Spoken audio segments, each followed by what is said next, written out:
Operations Center. Vicky Van Buren, Flint City Council. Jamie Curtis. Bryce Leitner, DEQ. Rich Baird, Michigan Flint Leader in Governor's Office. Mona Hanna-Tisha, Michigan State University Helen Children's Hospital. Nancy Bravo for the Department of Health and Human Services from the Blind. Laura Sullivan, Kettering University. George Christian, DEQ. Carolyn Lasher, Michigan Department of Health and Human Services. Jerry Walhansky, Michigan Department of Health and Human Services. Ian Wells, Michigan Department of Health and Human Services. Brad Bronis, DEQ. Cheryl Thompson, Department of Health and Human Services. Kevin McFadden, CDC. Sean McNeil, State Board Office. Dominique Devereaux, Senator MD. Mel Brown, DEQ. James Mangan, Catholic Community at Flint. Sean McElmurray, Wayne State University. Paul Kilgore, Wayne State University. Walter Chomatowski, Michigan State Police. Jacqueline Barcroft, Michigan State Police. Well, good morning. The governor's not here, obviously. He is in the UP today, and so we have a short agenda. The major item on the agenda is certainly is the water bill credit, so we're going to make comments on that, and we ask that you save that until that agenda item comes up. So with that, if Sylvester can get an update from the city.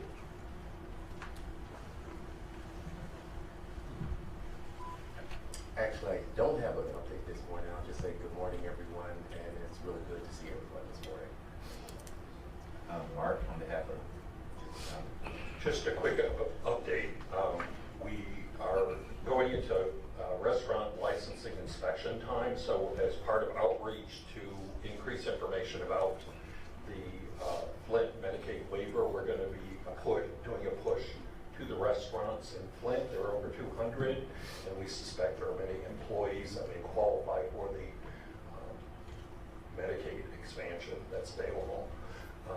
We also have been getting a lot of questions about oral health and dental health, and the county has been in negotiations with My Community Dental Centers. They are a 501c3 corporation here in Michigan that has collaborative arrangements with over a dozen different local health departments to provide dental services to the Medicaid population and to individuals that are uninsured on a sliding fee scale. So our Board of Commissioners approved an agreement for us to move forward on a relationship with them. So we hope within a couple months to be opening a new dental clinic here in Genesee County that will provide additional dental access to the Medicaid population and those uninsured on a sliding fee scale. Thanks, Mark. And just a quick note on Healthy Michigan, because I had a quick discussion with Wayne County. So Healthy Michigan has right now 650,000 enrollees, which is good, and I'm glad that you're extending that. And dental visits is 1.2 million dental visits as a result of Healthy Michigan. So it's good that you're still pushing that. And with some of the pending changes that we may see from Washington, the governor is working with other governors and certainly with Congress to promote Michigan as a model so that we can retain what we have and continue to serve the population that is currently being served as a result of Medicaid expansion. So thanks for mentioning that. George, water quality. Thank you, Harvey. Okay, I'm going to speak this morning about the CORE program and give an update as to where we are with the efforts there. There's a lot of good news to be shared. As of close of business yesterday, we're at 64,000 visits that we've conducted. That's basically door knocks that we've had. And it's anticipated that we're going to complete our second full round throughout the city today. We've got about 230 some odd addresses left before we complete the second round.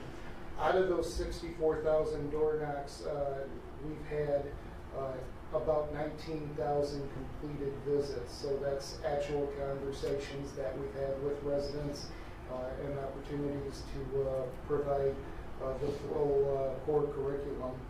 To date, we've been able to bring on board 134 program educators, and we do have our full complement of 16 coordinators, and we have slated 32 educators to start on February 28th, and that will give us our full complement and then a couple of our 160 that we wanted for the program educators.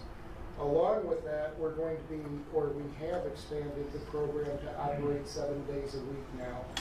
So we are able to get to residences on Saturday and Sunday, and we anticipate that that's going to continue to be a very fruitful effort because, as you know, a lot of folks are working during the week, and so we're definitely seeing the percent success rate go up.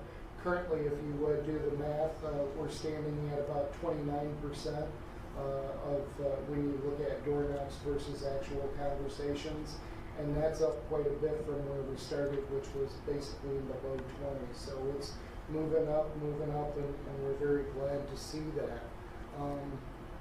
In addition, we're creating partnerships with the apartment complexes, and we're making sure that we're hitting those facilities, and we've gone through and done some of those apartment complexes. We haven't gone through all of them just yet. We feel that we'll be able to get those taken care of in very short order. When we go to an apartment complex, as far as our efficiency goes, since all of the residences are in close proximity, it makes it much easier, and our percent success rate goes way up because these are pre-announced visits, so the residents are actually anticipating our arrival over there. So that's very good. So overall, the core program is doing a great job, and we look forward to having our full complement on there so that we can continue to go out to the city. One other piece of information: the water main break document has been completed.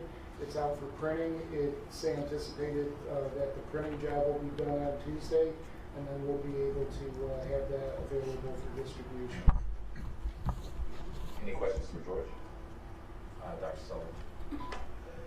Just a couple questions. Are all of the neighborhoods in Flint included in core? Is there any part of Flint that's not a Flint city that's not being visited by core? There are a couple of neighborhoods where people have told me that they don't know anybody in their neighborhood who's been visited, so I'm just asking. Yeah, when I say, because what we did was we got the city records that indicated active water accounts, and we've been hitting all of those. As I indicated, you know, we have a 29% success rate of having completed visits. So let me share this with you too. So thank you, Dr. Sullivan, for sharing that, because I meant to mention, for folks that would like to schedule an appointment, we do have a call for core program, and that phone number is 810-238-6700. So our records indicate that we've actually gone through the city twice now, and so if a resident has not actually had a conversation, unfortunately that just means we've been there when they haven't been. And they can call this number and schedule an appointment. And beyond the 7 days a week, in the near future, we're talking probably 2 to 4 weeks, we're also going to provide a couple of evenings a week for appointments as well. So we're trying to accommodate everybody's schedule. Okay, and then the second question is, on the, I hear that success means that you're having a conversation. Of those conversations, do you have, are you keeping track, or do you have a record of how many of those the people don't have a filter or aren't using it correctly? I believe we have some of those stats. I don't have those with me. Great, thank you. Captain Kowalski. Yeah, thanks for the update. I just want to clarify, the 29% was the completion rate, is that right, George? And maybe Yeah, that's what I Dr. mean, Sullivan- when you compare conversations versus door knocks. And then with the apartments, do you have a gauge as to what you're finding there? I know we engaged the apartment complexes very early on with the managers as well as their maintenance teams there, and some of them were trained by some of the core personnel. Are you seeing a difference maybe in the apartments? I mean, does it appear to be that they have a lot of the connections made with the filters and use of the filters, or don't you have that? We've just recently started the apartment complexes. That's something that we're going to be looking at. I can tell you anecdotally that I'm very glad that we are going to the apartment complexes, because we do have a significant number of folks that we are able to reach out to and make sure that either the filter wasn't installed or they didn't have one. Somehow they fell through the cracks. So this is definitely a worthwhile endeavor. Yeah, I just want to make sure, because I don't want people to think the apartments weren't engaged from the Yeah, beginning. I they mean, we were. engaged the owners of the apartments. I think we've had this discussion before about some of the apartment buildings run a little bit differently than others, and the maintenance crews are, you know, there's different capabilities in different complexes, because I know we have been working with them. I would say that's an accurate assessment. It's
maybe chat about and think about how we might implement something like that. Captain Walensky. One follow-up, George, and maybe this is part of the information you may not have, but even anecdotally, if you know, how many of the residences, when the core team goes there, they make contact with them, the resident says, no, I'm fine, or no, I don't want you to come in. I mean, is that a pretty significant number of residents saying, I'm fine, I don't need anything, or I don't need the training, anything like that? Is that a pretty significant number, or? Just anecdotally, because I don't have that information available to me, but anecdotally, I don't think it's significantly different than what we see in the city as a whole. Dr. Peter. Yes, my question is along the lines of Captain Kalinsky and Dr. Sullivan, and how do you, out of those completed visits, are you breaking those down to say, you know, what actually occurs at those visits? Yes, so when we do a completed visit, we document whether we provided a filter or cartridges, what type of filter we've provided, how many cartridges. We document the various core curricula that have gone through, you know, because we have teams of two over there. One's the presenter, one's the documenter, essentially. And so they have an iPad with an application, and as they're going through, they're checking off the various curricula to ensure that they're covering all of the topics that they're supposed to. Any other questions for George? Dr. Sullivan. I got a related question. This is also anecdotal, but some community members have said that they thought that the Corps was just there to ask, you know, do you have a filter, and maybe provide a filter. And so they weren't surprised when the person from Corps greeted them from the sidewalk and just just called to them and said, because they were getting out of their car or whatever, do you have a filter? Do you have a water filter on your faucet? And they said, yes, we do. And they said, okay, thank you, and moved on. So, So let me address that. well, okay, but that leads to my question. Is there a way to evaluate the core team? Is there a way to assess that they're doing what they've been trained to do? Yes. Okay. And that's exactly where I was heading with my response. What we're doing, because as you know, this program is huge, and we are trying to bring on 160 individuals in a very quick fashion. We're trying to provide this response as quickly as we can. That said, we have found that some of our core team members haven't really incorporated into the program quite as quickly as we would have liked to, and we are going to be incorporating basically a quality assurance program. And so what we're going to be doing with the quality assurance program is we're going to be contacting residents that have had a core visit and asking them several questions with regard to the satisfaction of their visit, ensuring that all of the curricula has been gone over and that sort of thing. We're not doing this because we want to have any sort of disciplinary action. We look at it as an educational opportunity for the folks that we have out in the field. So if we do identify a team that isn't providing the entire curricula, then we have a conversation with them and ensure that they have the proper training. Hey, George, you have access issues with folks that you're going to, but no access to the home? Can you elaborate? Are you saying they just absolutely refuse entry into the home? Yes. Yeah, that's a fairly substantial percentage. However, we are seeing that percentage starting to go down as CORE becomes more visible throughout the community, and they're being driven around the city in the MTA vans, and folks understand that this is the real deal and it's not just some sort of scam. We have seen the number of declinations go down. It's not to zero. And we still have some work to do in that regard. It is there, and we're working on it. Any other questions, Dr. Sullivan? Is there anything that, I don't know, the city council, and I don't want to speak for Vicki, but or community groups could do? I don't know. You don't want to divulge private information, but to in the cases where they're declined, make a follow-up call or sort of encourage the residents to be open to the next visit or something like that? Is there anything? Well, as with everything, there's always shades of gray. Yeah. And so there are times when the individual just is trying to politely get the folks away from there, and they're saying, I'm really not interested, that sort of thing. Gotcha. Right, and then there are individuals who make it very clear, do not ever step on my property ever again. And we are very respectful of that, and we document that, and we make sure that, we respect their wishes. Do you leave paperwork though? Can you put your mic on, Dr. Tisha? Do you leave educational paperwork? We always make the offer. That doesn't mean an individual wants it. I mean, clearly there are some individuals who are very angry and they want nothing to do with us, but we always make offers. But some of these people also could be those that fully understand, one, how to install the filter. They have the information.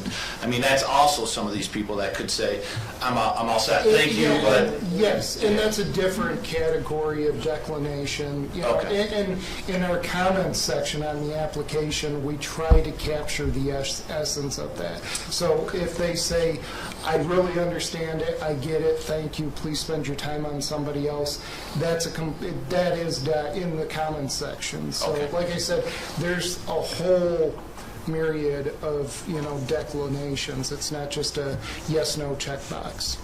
Which is also kind of unfortunate because a lot of people think they have the filter installed correctly and they're like, okay, but really when you go to check, it might not be installed correctly. So it's always nice to have offering it. We always offer, and at a certain point, when they're adamant about you're not coming in here, we have to respect that. Okay, we're going to move the agenda.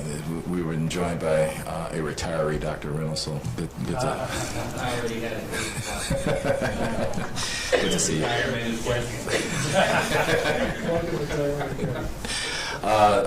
Scott. Good morning. My update this morning will be pretty short. Just a quick update relative to the one item that continues to remain off track. We have made some progress with that, and that's around the child and adolescent health centers.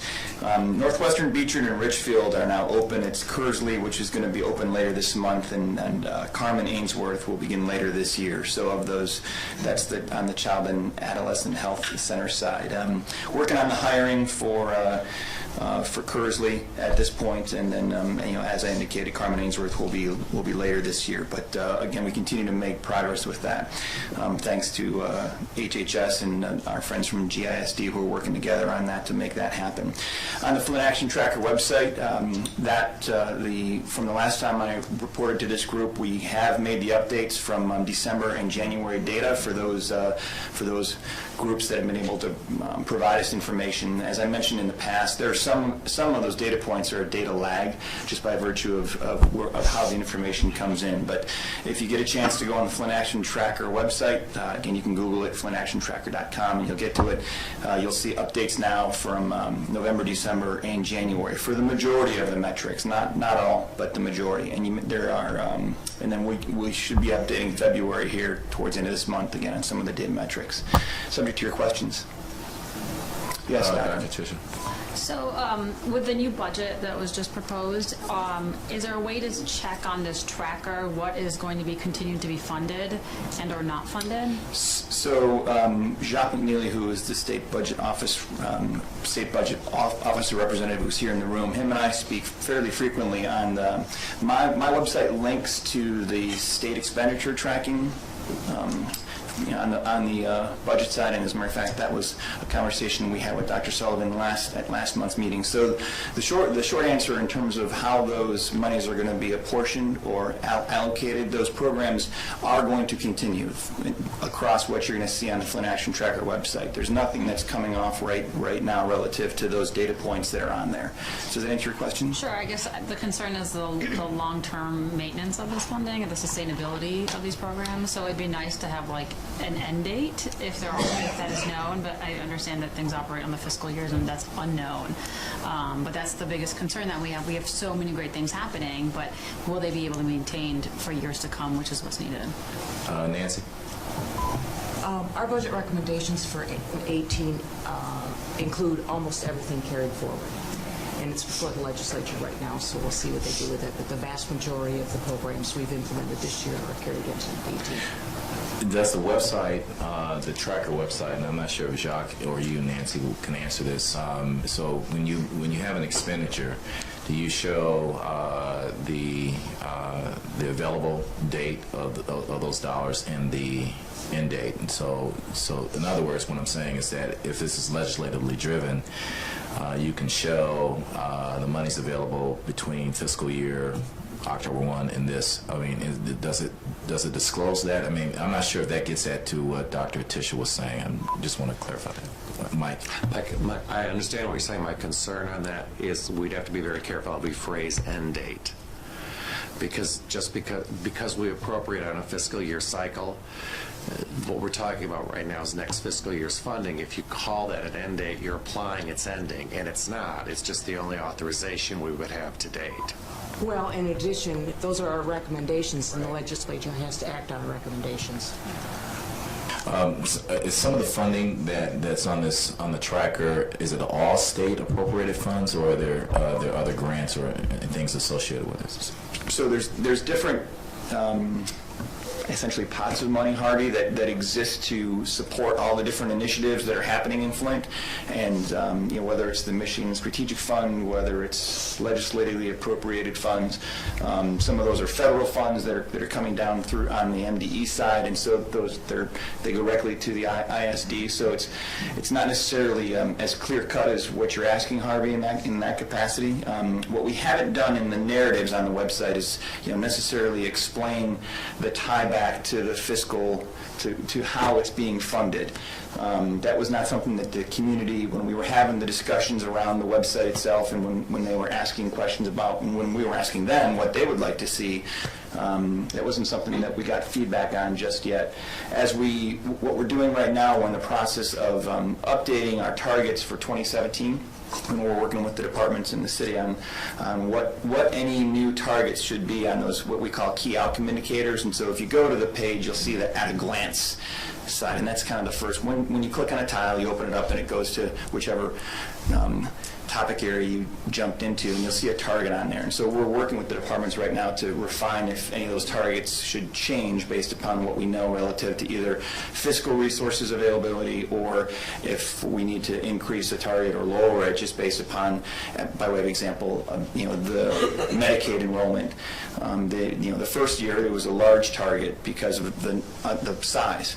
In this year, it'll be lower. It'll be, obviously a smaller target. Still shooting for, trying to continue to wrap our arms around the impacted population, but ensuring that we don't want to set a target that would, be inappropriate, because the goal, obviously, in the first year was to get as many people enrolled in that program as possible. So now we're trying to target sort of folks that could be remaining that may not know about it. So that's the target, as we look to refine what 2017 is going to look like versus 2016. But again, it doesn't necessarily address the fiscal application and that side of it, Harvey. It's not something we were ever really asked for. It's something we could take a look at if this group feels like it could be helpful to kind of get into the fiscal side of things. It may be confusing, but it sort of depends to what Mike indicated earlier. Would it be fair if members of the committee can make recommendations to you or Nancy or Jacques? Okay. In terms of, so please take a look at the website and see, if it makes sense to you, because you're dealing a lot with the community here, and we want this to be as user-friendly as possible. So if that's information that would be beneficial to this community, take a look at the website and get to Scott. Yeah. To Dr. Mona's point, I'm not sure revenue source is really as relevant as length of funding secured. So as long as we phrase it in a way that, funding secured through at least, so it doesn't imply to the community that it's ending, that might be the kind of information you're looking for. Exactly. That enables us to then figure out what we need to advocate for in the future, or what we need to consider getting other dollars from, like other sources, other pots of money to support. It's hard to, for example, hire school nurses when there's funding for 1 or 2 years. We're definitely looking forward for that sustainability. Okay. Good conversation. Thanks. Captain? So just a brief update on the State Emergency Operations Center. The mission continues to be to basically ensure adequate commodities are in place to support the operations locally. For instance, we just purchased some additional replacement filters. Some additional filters for the core team who are going out there door to door. The commodities that we are pushing out, filters, cartridges, bottled water, pretty much are fairly stable. They've been fairly stable. We did have a spike on Monday the 13th in bottled water. It's kind of an anomaly. I mean, the smallest things can really change things out there. So if there's misinformation that is put out there, I can clearly see it when I get the report. And I think that may have been the case on the 13th. Some information was out there.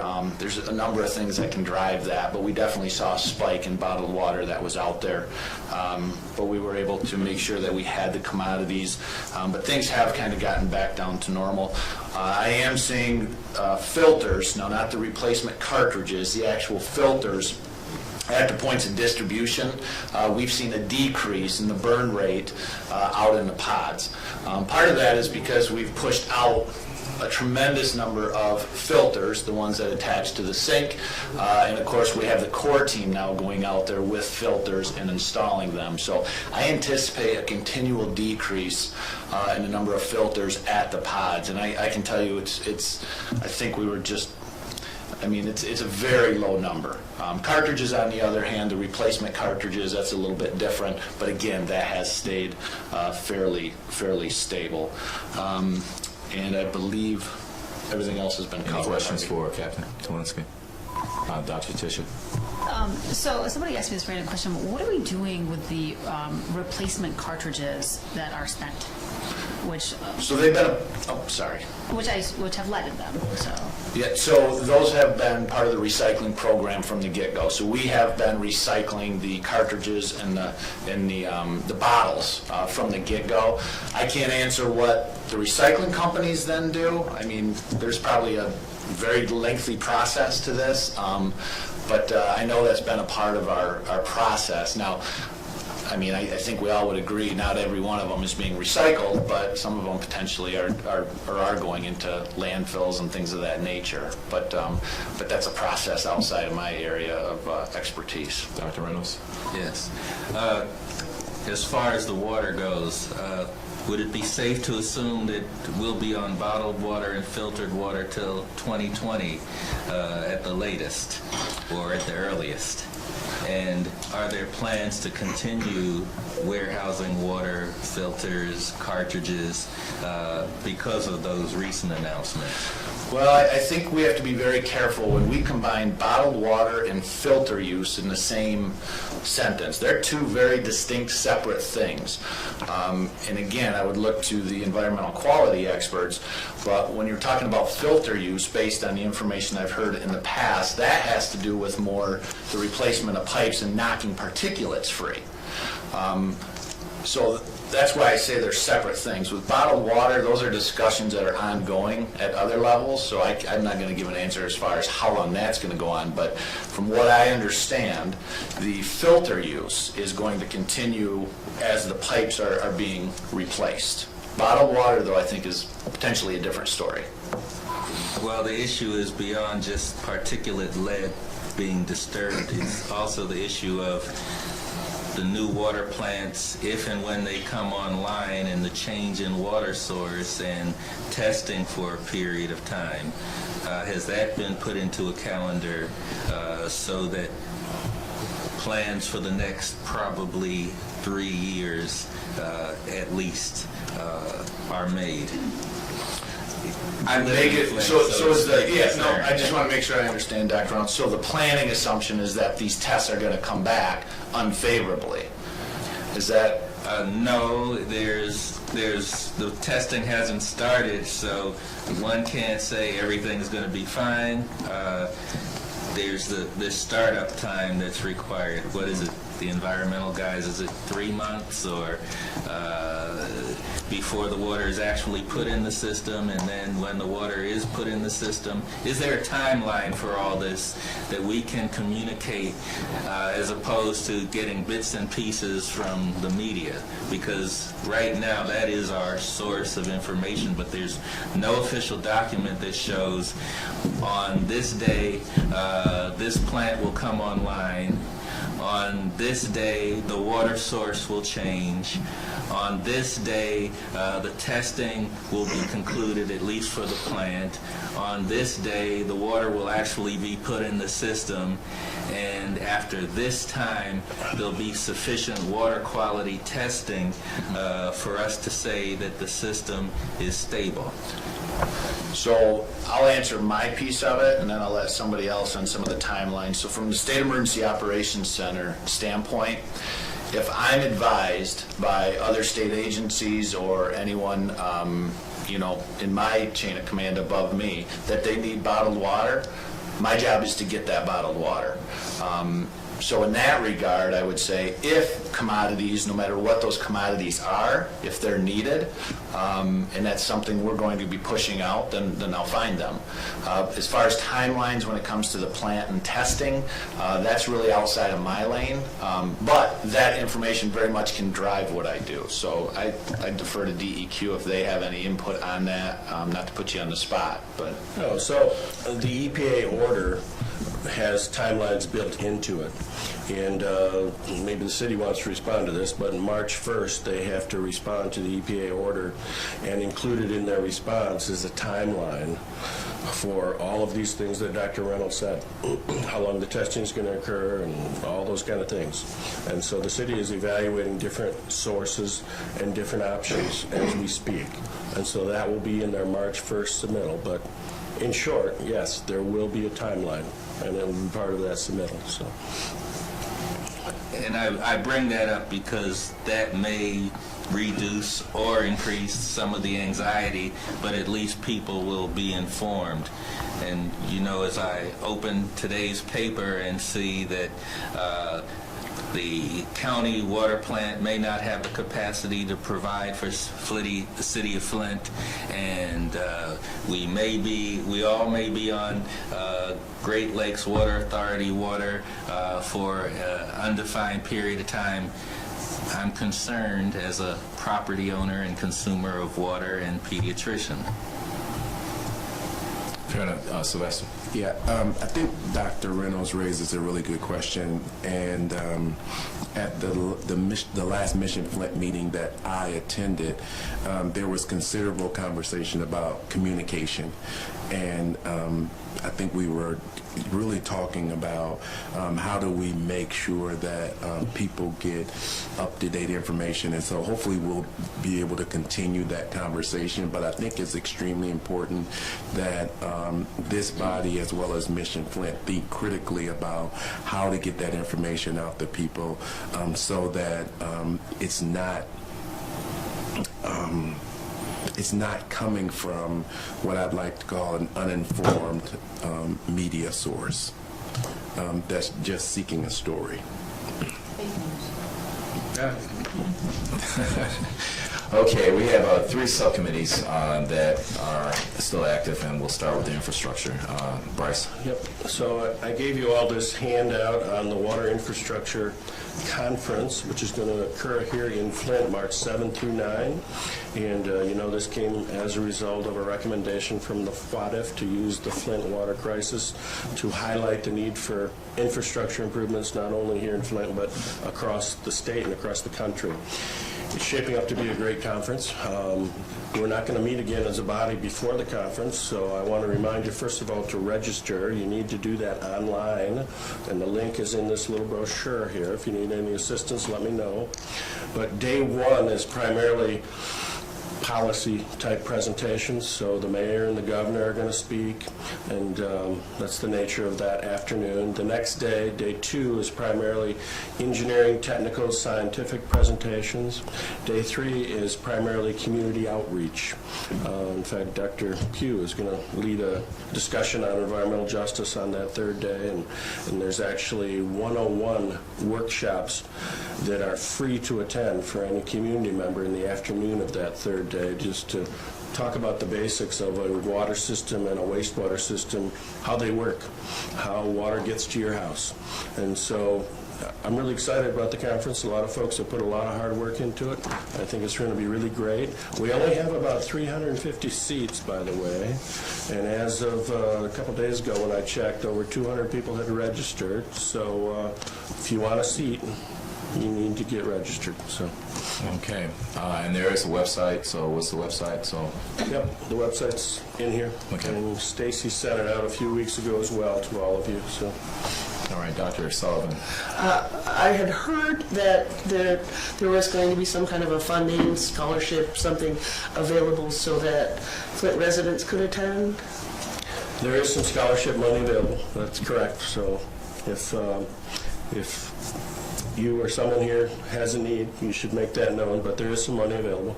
Is that on the website? It's not on the website, no. Okay. All right, Dr. Pugh. Just adding to what Bryce said, and you were a part of the conversation where Jamie Gaskin offered a certain amount of money for city residents to be able to attend the conference. Captain. Yeah, so I guess we're talking about that, but how do they access that? What's the funnel point for that? Do we know? We don't know yet. It was just, we're just starting to discuss it. It was just offered. Okay, because I know that'll be a question that comes out. Thanks. All right, any other questions? All right, moving on. Mike? 3 quick things. The policy subcommittee continues to look at the issue associated with rental properties, particularly right now on those rental properties who have in the past claimed the credit but have not passed those savings or benefits on to tenants. Brian, I got to give a shout out to Brian Smith with Legal Services of Eastern Michigan, has really been working with this. He has identified and targeted earlier 4 to 5. He's added a couple more of the larger centers. He is now partnering with Steve Branch at the city to sort of do a joint threatening/shaming letter. As I think we discussed at a prior meeting, some of the challenges here is the easiest thing for the landlord to say is we don't apportion the credits, we don't apportion usage within an apartment complex, and therefore it's too complicated to do sort of a one-off to decide what percentage of a certain credit is owned by a particular tenant. So the approach they are now taking is we are advocating is then there should be something else of benefit that we can give the tenants if we can't apportion it, whether it's an upgraded certain facilities or outdoor recreation facilities or outdoor farming facilities. There must be something. So that's what we're working on. Second issue, the lead copper rule legislation is in its final stages. I would anticipate introduction within the next few weeks. It's in pretty good shape and reflects the recommendations and policies made by this committee. Finally, one of the other recommendations of both FWICC and FWICC was that the governor convened an environmental justice work group. That work group got announced this week. Thank you, Dr. Reynolds, for agreeing to serve on that work group.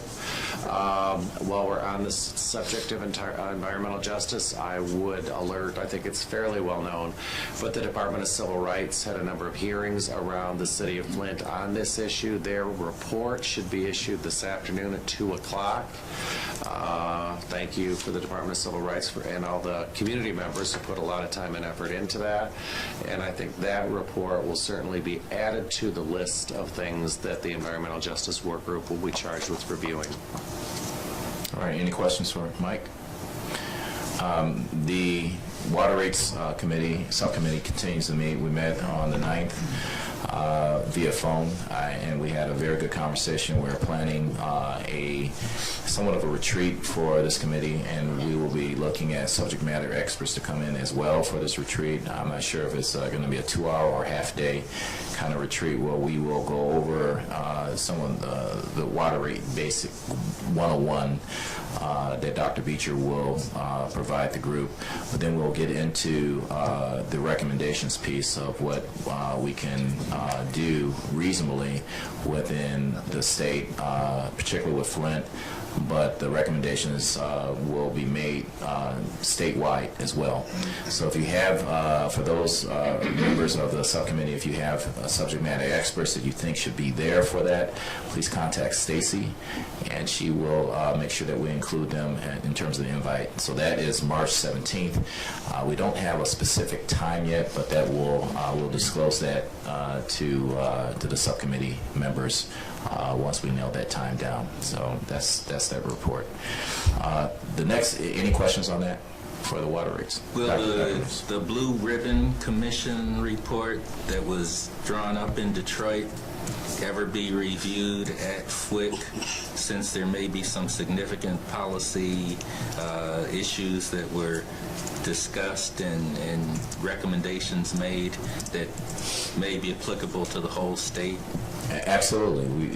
So, the subcommittee and Dr. Beecher and I had talked about the Blue Ribbon report out of Detroit. We're not looking to recreate a wheel, so if there are existing policies or recommendations or ideas, we're taking not only an environmental scan of what's occurred in Michigan, but nationally too as well. That's why Eric Rothstein and Beecher is involved with this, because we want to take a best practice and really see if we can apply it here. So that's going to be a part of that review. Okay. All right. So next we have is the water bill credits, and I'm going to turn that over to Rich Beard. Thank you, Harvey.